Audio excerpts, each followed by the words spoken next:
Hello everyone, I am Ruparna Ghosh Manchanda. Welcome back to Millies Natural Beauty channel where we talk about handcrafted skincare products and handcrafted skincare solutions. So this week's DIY is something interesting, something which everyone will like, is about lip balm. And which kind of lip balm? It's beetroot lip balm. So before going forward, we'll request you a very small favor, that is like, share and subscribe our channel.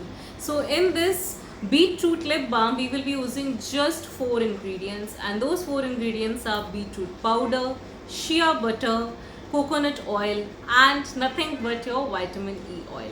So these 4 ingredients we will be using to formulate a beautiful beetroot lip balm which you can use every day to moisturize your lips. So let's check out the video. Thank you.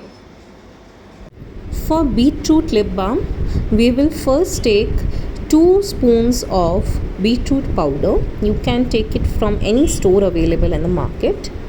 Into that we will add 4 grams of shea butter, and you can also use cocoa butter or mango butter for the same. 2 full tablespoons of coconut oil, and you can also use olive oil for the same. And finally 2 full capsules of vitamin E oil for antioxidant. We will melt all these items in a small beaker and then we'll pour it into a sterile container which will give a reddish structure just like in the picture, and this will be our beetroot lip balm. So quickly like, share and subscribe this channel for amazing DIY and more skincare tips. Thank you so much.